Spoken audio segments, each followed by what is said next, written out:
Hello students, हमने physics में first chapter complete किया था, विद्युत क्षेत्र इलेक्ट्रिक फील्ड। वो हमने कंप्लीट कर लिया है और आज हम विद्युत क्षेत्र पर आधारित थी, मतलब उसी से आगे स्थिर विद्युत का कई पार्ट है और जो नेक्स्ट चैप्टर है वो है गाउस का नियम और उसके अनुप्रयोग। गाउस का नियम और उसके अनुप्रयोग, उसके बारे में पढ़ेंगे। इसमें भी स्थिर विद्युतिकी का ये टॉपिक है, तो इसी का अध्ययन किया जाएगा। तो आज अपन बात करेंगे गाउस के नियम की, उसके बारे में चर्चा करेंगे। उससे पहले अपन देखें कि विद्युत क्षेत्र का जो निर्माण है वो हमने देखा था कैसे होता है। तो विद्युत क्षेत्र का निर्माण होता है विद्युत बल रेखाओं से, विद्युत बल रेखाओं से होता है। ये चीज हमने पहले चैप्टर में डिस्कस की थी। अब यहाँ बात करें विद्युत बल रेखाओं की, थोड़ी सी पहले चर्चा करेंगे, जिसमें आता है विद्युत फ्लक्स। विद्युत फ्लक्स, विद्युत फ्लक्स की अपन बात करेंगे कि विद्युत फ्लक्स क्या चीज होता है। ठीक है, तो विद्युत फ्लक्स ये विद्युत बल रेखाओं से रिलेटिव है कि कोई एकांक क्षेत्र है, एकांक क्षेत्र, एकांक क्षेत्र। तो एकांक क्षेत्रफल से निकलने वाली विद्युत बल रेखाओं की संख्या, विद्युत बल रेखाओं की संख्या, ठीक है, एकांक क्षेत्र से गुजरने वाली विद्युत बल रेखाओं की संख्या को क्या कहा जाता है? विद्युत फ्लक्स कहा जाता है। और विद्युत फ्लक्स को दर्शाते हैं फाई ई से। ये फाई और ई का मतलब हो गया विद्युत, इलेक्ट्रिसिटी, इलेक्ट्रिक कह सकते हैं। तो इलेक्ट्रिक फ्लक्स की बात करें तो ई फाई से लिखेंगे। ठीक है, तो होगा क्या ये? तो विद्युत फ्लक्स जो होता है वो होता है E डॉट ds। मतलब यहां से एक परिभाषा क्या बन जाएगी कि विद्युत क्षेत्र, ये क्या है? विद्युत क्षेत्र। और दूसरा ये क्या है? क्षेत्रफल, क्षेत्रफल, एरिया। विद्युत क्षेत्र और क्षेत्रफल के अदिश गुणा को, अदिश गुणा को क्या कहेंगे? अदिश गुणनफल हो रहे हैं, अदिश गुणनफल। तो अदिश गुणनफल को क्या कहेंगे? विद्युत फ्लक्स कहेंगे। क्या कहेंगे? विद्युत फ्लक्स कहा जाएगा।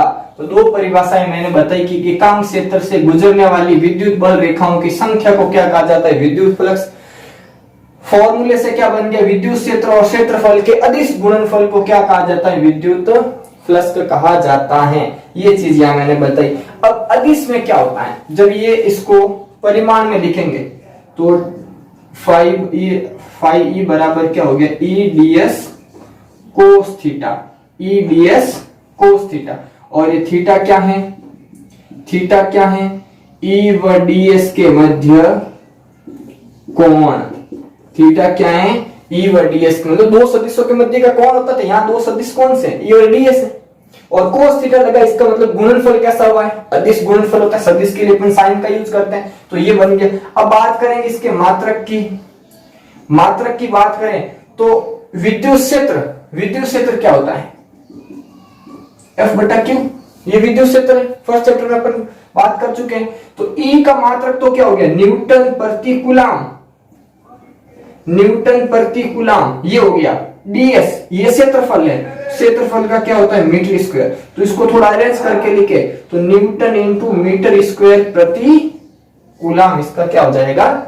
मात्रक हो जाएगा। उसके बाद में बात करें विमा की, तो इसकी विमा क्या होगी? तो Newton m1 L1 T-2, m की विमा L2 हो जाएगी और कूलाम की विमा L1 T1 A1। ये हो गई विमा इसकी। अब देखो माइनस का t ये ऊपर जाएगा तो t माइनस 3 हो जाएगा और a माइनस 1। तो देखो विमा क्या बन गई? m1 L3, देखो एक और ये दो 3 हो जाएंगे तो L3 t minus 3 a minus 1। ये किसकी विमा हो गई? विद्युत फ्लक्स की क्या हो जाएगी? विमा हो जाएगी। तो ये परिभाषा ध्यान रखनी है, विद्युत फ्लक्स की काम आएगी क्योंकि गाउस के नियम में इसका यूज किया जाएगा, विद्युत फ्लक्स के परिभाषा की। ठीक है, अब आगे के टॉपिक की बात करें। आगे के टॉपिक की बात करते हैं। आगे का टॉपिक है सतत आवेश वितरण। सतत आवेश वितरण। सतत आवेश वितरण। हमने फर्स्ट चैप्टर में आवेशन की विधियां पढ़ी थी। आवेशन का मतलब होता है अनावेशित वस्तु को आवेशित करने की प्रक्रिया होती है। तो जब अपन किसी भी वस्तु को या किसी भी पिंड को आवेशित करते हैं तो जो आवेश होगा वो उस पिंड के संपूर्ण क्षेत्रफल पे, उसके आयतन पे या उसकी लंबाई के अनुदिश सतत रूप से वितरित होता है, कंटिन्यूसली वितरित होगा। तो इसे अपन कहेंगे सतत आवेश वितरण, continuous charge distribution, continuous charge distribution. इसको सीधा लिख सकते हैं CCD, कंटिन्यूस चार्ज डिस्ट्रीब्यूशन अपन कह सकते हैं। तो सतत आवेश वितरण की अपन बात करें तो सतत आवेश वितरण किसे कहेंगे कि किसी भी पिंड को अपन आवेश देते हैं तो आवेश उसके पूरे पृष्ठ पर, पूरे एकांक लंबाई पर या उसके संपूर्ण आयतन में सतत रूप से वितरित होता है। अब इसके प्रकार की बात करें सतत आवेश वितरण की तो ये 3 प्रकार का होता है। पहला कौन सा है? रैखिक आवेश वितरण। दूसरा पृष्ठीय आवेश वितरण और तीसरा है आयतनीय आवेश वितरण। 3 प्रकार का है, रैखिक आवेश वितरण, पृष्ठीय आवेश वितरण और आयतनीय आवेश वितरण। अब इन तीनों के बारे में बात करें कि तीनों में क्या है। नाम से वैसे पता चल रहा है, देखो कैसे। रैखिक का मतलब क्या होगा? एक दिशा में एक विमा के अनुदिश, यानी मान लेते हैं लंबाई के अनुदिश कह दें तो सिर्फ लंबाई के अनुदिश आवेश का वितरण होगा। पृष्ठीय का मतलब हो गया लंबाई और चौड़ाई दोनों के अनुदिश, और आयतन का संपूर्ण आयतन में मतलब कि लंबाई, चौड़ाई और ऊंचाई तीनों के अनुदिश आवेश का वितरण होगा। देखो थोड़ा डिटेल से देखते हैं। तो बात करें अपन रेखीय आवेश वितरण की, बात करते हैं रेखीय आवेश वितरण की। तो रेखीय आवेश वितरण क्या होगा? सपोज ये कोई वायर है, L लंबाई का तार है, इसकी लंबाई क्या है? L लंबाई का एक तार है, इसके ऊपर आवेश वितरित है। ये देखो, ये आवेश वितरण, लंबाई के अनुदिश आवेश संपूर्ण कंटिन्यूसली, ये बीच की जो दूरी है वो समान रहेगी, यानी कंटिन्यूस इसके ऊपर चार्ज डिस्ट्रीब्यूशन है। सतत आवेश वितरण हो रहा है इसके ऊपर, किसके अनुदिश है? लंबाई के अनुदिश है। तो इसे क्या कहेंगे? रेखीय आवेश वितरण कहा जाएगा। अब मैं यहाँ एक अल्पांश लूं, इतना सा अल्पांश ले लिया और इसमें मान लेते हैं dq आवेश वितरित है और अल्पांश की लंबाई क्या है? dl है। अल्पांश की लंबाई क्या है? dl है। तो यहां बात करें तो यहां पे अब बात आएगी रेखीय आवेश घनत्व की, कि रेखीय आवेश घनत्व क्या होता है। तो रेखीय आवेश घनत्व हो जाएगा एकांक लंबाई में उपस्थित आवेश। रेखीय आवेश घनत्व इसको अपन लिखेंगे लैम्डा से, क्या कहेंगे? एकांक लंबाई में उपस्थित या वितरित लिख देते हैं, वितरित आवेश। ये क्या कहलाता है? रेखीय आवेश घनत्व कहलाता है। मतलब परिभाषा से फॉर्मूला बने, मैंने कहा एकांक, कोई भी चीज एकांक उसको बट्टे में लिखते हैं। या अल्पांश की बात करें तो अल्पांश में लंबाई कितनी है? dl है, तो ये चली गई लंबाई तो बट्टे में dl चला गया यहाँ पे। अब dq ये ऊपर आ जाएगा dq। तो एकांक लंबाई में वितरित आवेश को क्या कहते हैं? रेखीय आवेश घनत्व कहा जाता है। अब इसके मात्रक की बात करें, इसका मात्रक क्या होगा? तो इसका मात्रक क्या हो जाएगा? कूलाम प्रति मीटर। कूलाम प्रति मीटर। विमा की बात करें तो देखो नीचे L है, पूरा समझा देता हूं। देखो T1 A1 आवेश की विमा और L की विमा L1 आ जाएगी। इसको ऊपर लेके जाएं तो क्या बनेगा? L1 L-1 T1 और A1। ये किसकी विमा बन गई है? रेखीय आवेश घनत्व की विमा बन जाएगी। ये क्या है? इसकी विमा है। ये क्या है? इसकी विमा। तो रेखीय आवेश घनत्व किसे कहेंगे? एकांक लंबाई में वितरित आवेश को क्या कहेंगे? रेखीय आवेश घनत्व कहेंगे। लैम्डा से इसको शो करते हैं, लैम्डा बराबर dq अपॉन dl हो जाएगा मात्रक कूलाम प्रति मीटर, और इसकी विमा अपने इस फॉर्मूले से इसकी विमा हमने बना दी यहाँ पे। ठीक है, ये बात थी किसकी, रेखीय आवेश वितरण की। अब बात करते हैं पृष्ठीय आवेश वितरण की, बात करते हैं पृष्ठीय आवेश वितरण की। यहां लिख देता हूं मैं पृष्ठीय आवेश वितरण। तो पृष्ठीय आवेश वितरण क्या है, तो देखो मैंने क्या कहा, रेखित में क्या है, लंबाई के अनुदिश आवेश का वितरण हो रहा है। इसमें क्या होगा, लंबाई और चौड़ाई के अनुदिश, इसमें क्या होगा, लंबाई व चौड़ाई के अनुदिश आवेश वितरण। आवेश वितरण लंबाई और चौड़ाई के अनुदिश का मतलब हो गया एक तल में, एक तल में, और एक तल में तो एग्जांपल की बात करें तो एक आयताकार शीट ले सकते हैं।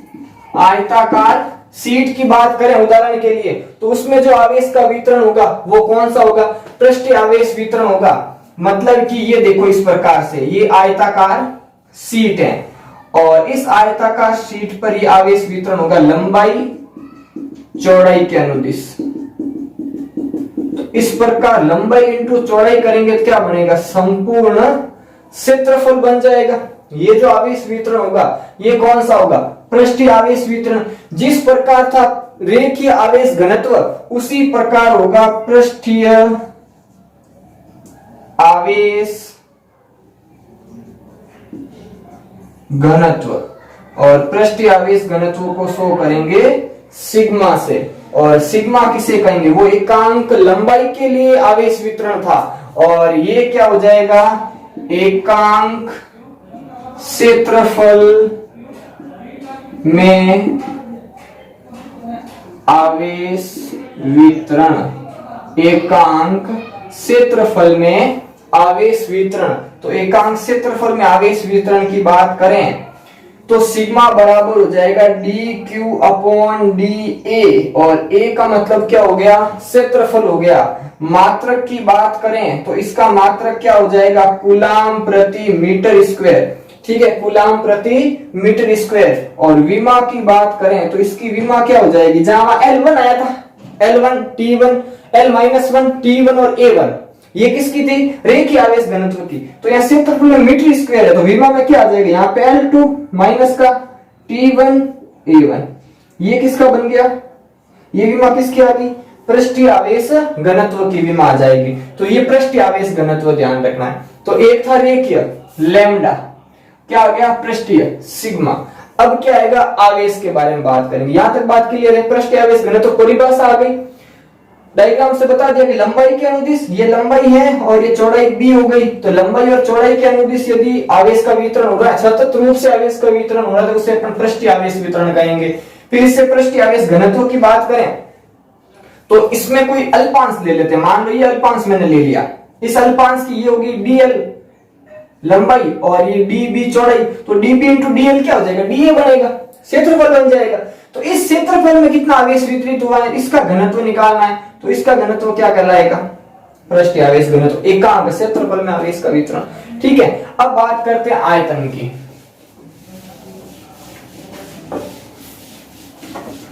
अब बात करते हैं आयतनीय आवेश वितरण की। आयतनीय आवेश वितरण की, इसमें क्या होगा, लंबाई चौड़ाई और ऊंचाई, मतलब कि किसी भी पिंड के संपूर्ण आयतन में आवेश का क्या हो रहा है, सतत रूप से वितरण हो रहा है, तो उसे क्या कहेंगे, आयतनीय आवेश वितरण। डायग्राम से समझे तो देखो, ये कोई एग्जाम्पल की बात करें, कोई घनाभ हो सकता है, एग्जाम्पल लिख देता हूं मैं यहाँ पे, घनाभ है, गोला है। ठीक है, ये कुछ एग्जाम्पल है जिसमें आवेश में बेलन हो सकती है, जिसमें संपूर्ण रूप से आवेश का वितरण होगा। तो एग्जाम्पल की बात करें तो यहां मैंने एक डायग्राम बनाया है, ये क्या है, एक ये घनाभ है। तो आवेश का वितरण कैसे होगा, ये लंबाई है इसकी पूरी, ये चौड़ाई है इसकी पूरी, और ये इसकी ऊंचाई है। तो इन सब के अनुदिश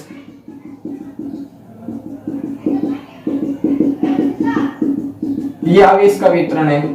तो ये जो आवेश वितरण है ये क्या कहलाएगा, सतत आवेश वितरण। किसके लिए, आयतन के लिए, मतलब आयतनीय आवेश वितरण इसको अपन कह रहे हैं। तो ये संपूर्ण आयतन में वितरित होगा, ये संपूर्ण आयतन में वितरित होगा, इसलिए इसको अपन क्या कह रहे हैं, आयतनीय आवेश वितरण कहा जाता है। ये संपूर्ण आयतन में इस प्रकार ये संपूर्ण आयतन में वितरित है, इसलिए इसको अपन क्या कह रहे हैं, आयतनीय आवेश वितरण। अब इसके लिए क्या आएगा, आयतनीय आवेश घनत्व, आयतनीय आवेश घनत्व, जिसको हम लिखेंगे रो से। किससे लिखेंगे, रो से। तो परिभाषा क्या हो जाएगी, एकांक आयतन में वितरित आवेश, एकांक आयतन में वितरित आवेश की बात करें तो ये क्या हो जाएगा, आयतनीय आवेश घनत्व हो जाएगा। अब देखो परिभाषा से फॉर्मूला बनाते तो dQ/dV, V मतलब वॉल्यूम, मात्रक क्या हो जाएगा, मात्रक हो जाएगा कूलाम प्रति मीटर क्यूब, और विमा की बात करें तो विमा आ जाएगी L-3T1A1। ये किसकी विमा आ गई, आयतनीय आवेश घनत्व की विमा आ जाएगी। तो यहां भी ध्यान क्या रखना, परिभाषा कुछ एग्जांपल ये डायग्राम से मैंने बता दिया, और आयतन आवेश घनत्व, तो एकांक आयतन वितरित आवेश को क्या कहते हैं, आयतनीय आवेश घनत्व कहा जाता है। इसका फॉर्मूला मात्रक, और ये हो गई इसकी विमा। यहां तक बात आई समझ में। देखो क्या पढ़ा हमने, एक पढ़ा फाई, क्या कहलाता है, विद्युत फ्लक्स। एक पढ़ा CCD, क्या होता है, सतत आवेश वितरण, कंटिन्यूअस चार्ज डिस्ट्रीब्यूशन। फिर इसके 3 प्रकार पढ़े थे, फिर इसके 3 प्रकार पढ़े थे, ठीक है, ये ध्यान रखना है। अब बात करेंगे अपन गाउस के नियम की, क्योंकि गाउस के नियम में ये सारी चीजें काम आने वाली है। एक तो फ्लक्स काम आएगा और एक सतत आवेश वितरण।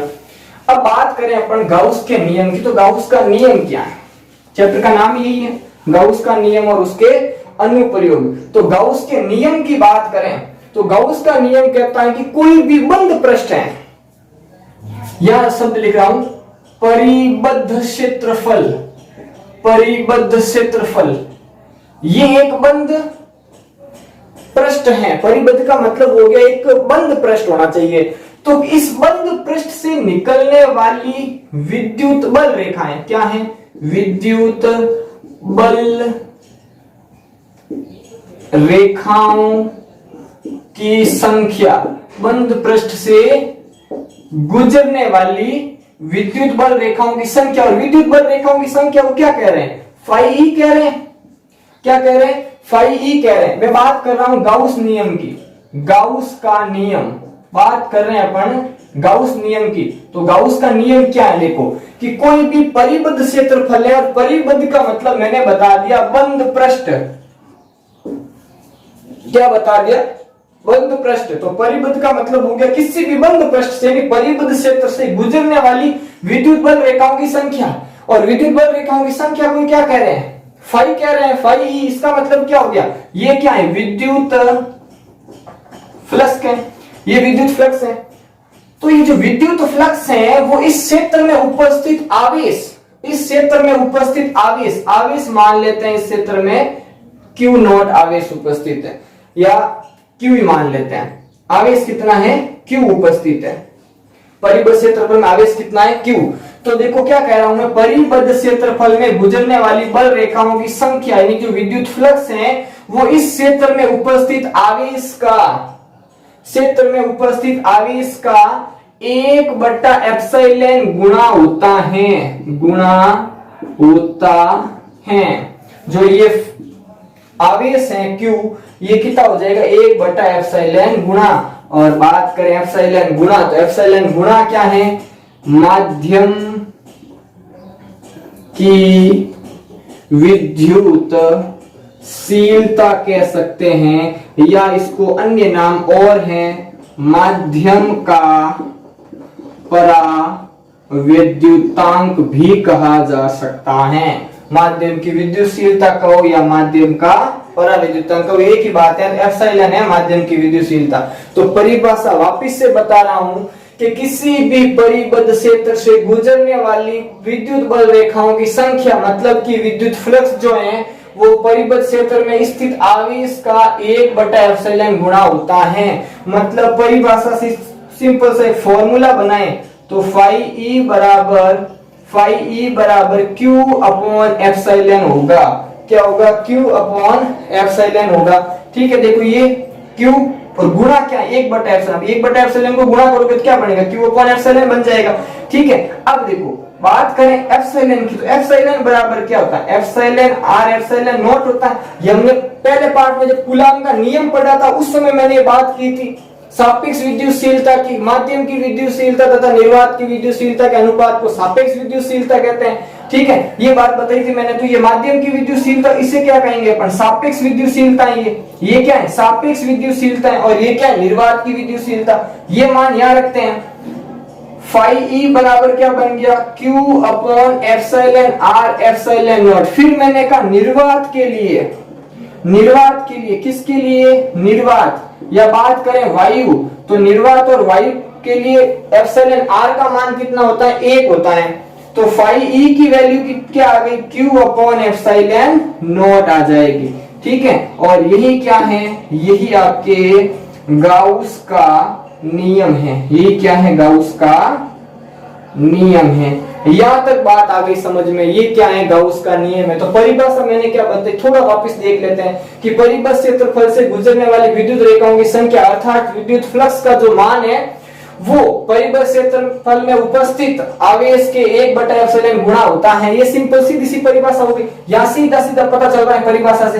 फिर हमने परिभाषा से फॉर्मूला बना दिया कि फाई ई बराबर क्या होता है? Q upon epsilon. एप्सिलॉन का मान अपन क्या रख रहे हैं? एप्सिलॉन आर एप्सिलॉन नॉट, ये मान रख दिया। वायु या निर्वात के लिए एप्सिलॉन आर का मान 1 होता है। यहाँ 1 करते यहाँ क्या आ जाएगा? क्यू अपॉन एप्सिलॉन नॉट आ जाएगा।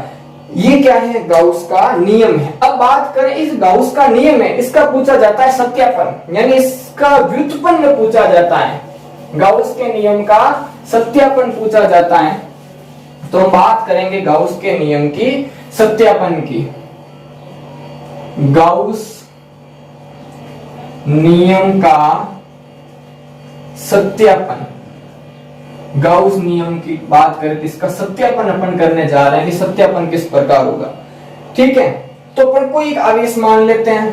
ठीक है, पहले अपन एक गाउसीय पृष्ठ की रचना करते हैं कि एक आयताकार गाउसीय पृष्ठ है, एक आयताकार गाउसीय पृष्ठ है और यहाँ पे कोई एक आवेश पड़ा है और ये इसका एकांक क्षेत्र मान लेते हैं। इसमें से विद्युत बल रेखाएं गुजर रही हैं। यही क्या है?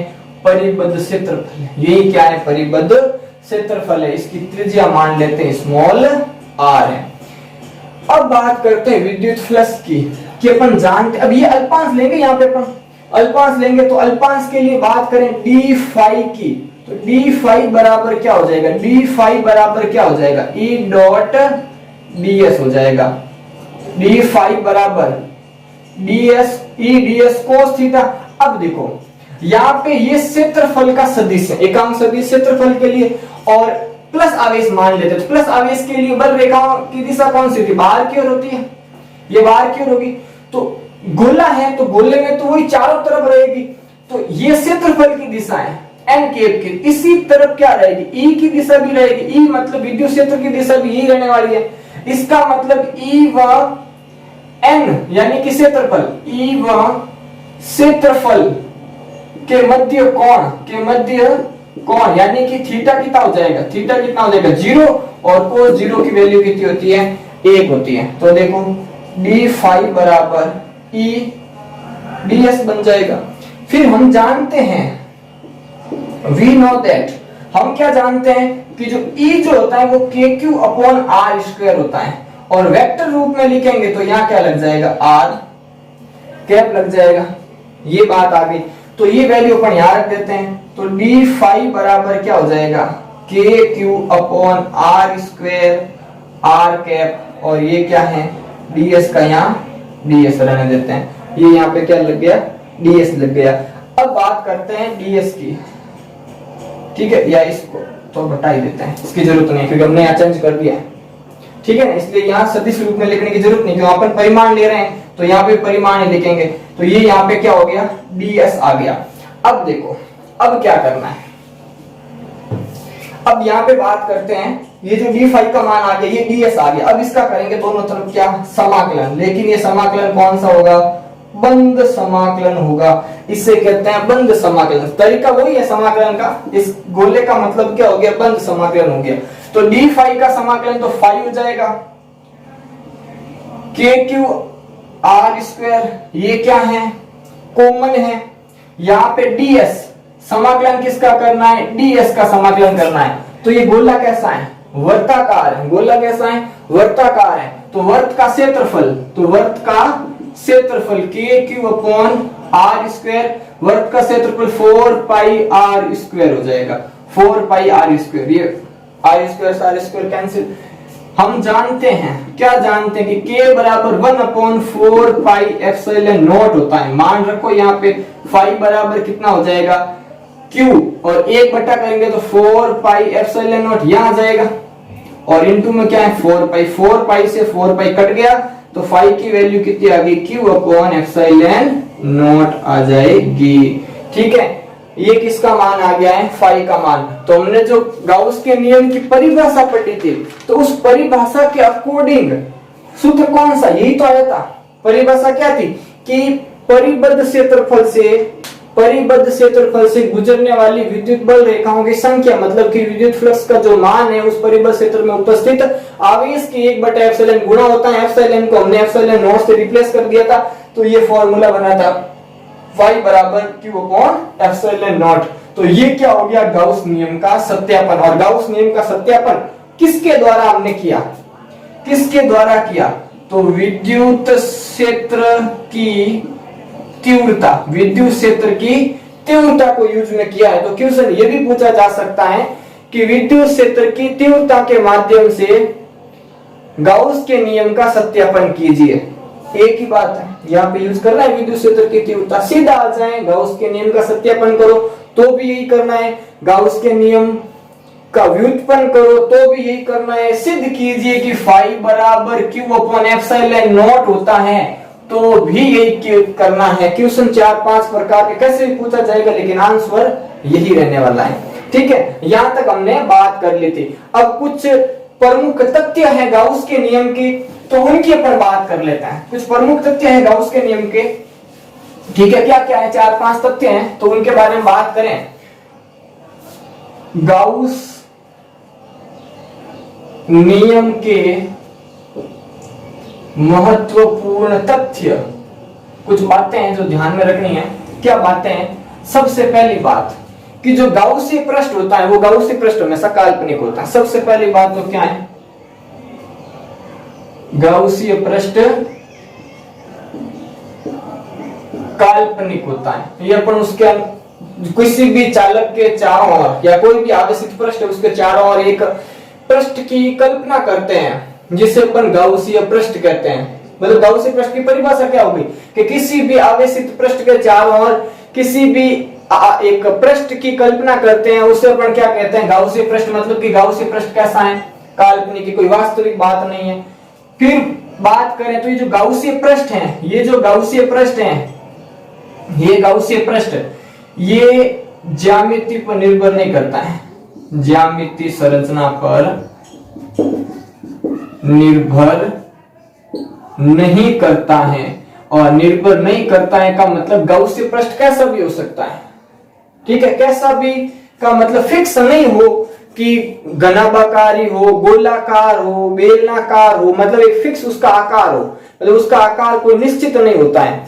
लेकिन सुविधा के लिए अपन क्या मानते हैं? अपन गाउसीय पृष्ठ लेते हैं बेलनाकार या फिर गोलाकार, ये यूज करते हैं। सुविधा के लिए अपन गाउसीय पृष्ठ कौन सा लेते हैं? बेलनाकार, गोलाकार। अब सुविधा के लिए कैसे कि अभी अपन पढ़ेंगे गाउसी के नियम के अनुप्रयोग, इस नियम के क्या क्या एप्लीकेशंस हैं, तो उसके बारे में बात करेंगे। तो अपन बेलनाकार या फिर गोलाकार गाउसी नियम की कल्पना करेंगे। ठीक है, एक तार के लिए, एक सीट के लिए, एक गोले के लिए जब विद्युत क्षेत्र की तीव्रताओं की गणना करेंगे गाउस के नियम के माध्यम से, उस समय अपन बेलनाकार और गोलाकार गाउसीय पृष्ठ की कल्पना करेंगे। तो सुविधा के लिए अपन क्या लेते हैं? बेलनाकार या गोलाकार। चौथी बात कि किसी भी आवेशित पृष्ठ का, यानी कि किसी भी आवेशित पृष्ठ से निकलने वाला विद्युत फ्लक्स यानी कि फाई का मान यदि 0 है, किसी भी पृष्ठ से गुजरने वाली बल रेखाओं की संख्या शून्य है, कहने का मतलब विद्युत फ्लक्स क्या है, 0 है। तो इसका मतलब ये नहीं है कि उस पृष्ठ के अंदर आवेश उपस्थित नहीं होगा, आवेश उपस्थित होगा। मतलब कि 0 कब हो सकता है, जब प्लस आवेश और माइनस आवेश दोनों क्या हो, बराबर हो जाए। जब किसी भी पृष्ठ में प्लस आवेश और माइनस आवेश की संख्या बराबर हो जाए तो उस समय फ्लक्स का मान कितना आएगा, 0 आ जाएगा। मतलब कि पृष्ठ से बाहर निकलने वाली विद्युत बल रेखाओं की संख्या और अंदर प्रवेश करने वाली विद्युत बल रेखाओं की संख्या बराबर हो गई तो फ्लक्स कितना हो जाएगा, 0 हो जाएगा। ठीक है, मतलब कि फ्लक्स के 0 होने का मतलब ये नहीं है कि उसके अंदर आवेश उपस्थित नहीं होगा, आवेश उपस्थित हो सकता है प्लस और माइनस दोनों बराबर है। और पांचवी और अंतिम बात क्या है, यदि आवेश शून्य है, यदि पृष्ठ में आवेश शून्य है तो फाई भी कितना होगा, शून्य होगा। ये चीज ध्यान रखनी है। किसी भी गाउसीय पृष्ठ में आवेश का मान यदि शून्य है तो उससे निकलने वाली या उसके अंदर प्रवेश करने वाली बल रेखाओं की संख्या अर्थात फाई ई का मान क्या होगा, शून्य होगा। और फाई शून्य है तो इसका मतलब आवेश शून्य हो कोई जरूरी नहीं है, हो सकता है, नहीं भी हो सकता है। देखो दो चीजें कह रहा हूं, देखो दोनों पॉइंट को ध्यान से समझना है कि यदि फ्लक्स शून्य है तो इसका मतलब ये नहीं कि आवेश भी शून्य होगा, कोई जरूरी नहीं है। लेकिन यदि आवेश शून्य है तो 100% फ्लक्स क्या होगा, शून्य ही होगा। ठीक है, तो यहां तक हमने आज बात की है, गाउस का नियम पढ़ा, इसके प्रमुख तथ्य पढ़े हैं, इसके अलावा आवेश वितरण और विद्युत फ्लक्स के बारे में जानकारी प्राप्त की है। अगले वीडियो में मतलब कि सेकंड पार्ट यानी वो चैप्टर नंबर 2 है, इसके अगले पार्ट के अंदर अपन बात करेंगे गाउस नियम के अनुप्रयोगों की। छोटा सा चैप्टर है और साथ में यहां तक किस टाइप के न्यूमेरिकल क्वेश्चन आते हैं उसके बारे में भी बात करेंगे अगले वीडियो के अंदर। तो आज के लिए बस इतना ही। चैनल को लाइक शेयर और सब्सक्राइब करें, अधिक से अधिक व्यू करें और क्लासें ऐसे ही नियमित रूप से चलती रहेगी, फिजिक्स और केमिस्ट्री दोनों की। और पार्ट से संबंधित मतलब इस चैप्टर के जो नोट्स जो हैं वो मेरे टेलीग्राम चैनल के ऊपर आपको मिल जाएंगे और चैनल का जो लिंक है वो डिस्क्रिप्शन में दिया हुआ है, वहां आप चैनल ज्वाइन कर सकते हैं, जहां पे आपको नोट्स और कुछ इंपॉर्टेंट क्वेश्चन सारे आपको चैनल पे मिलेंगे। थैंक यू, धन्यवाद।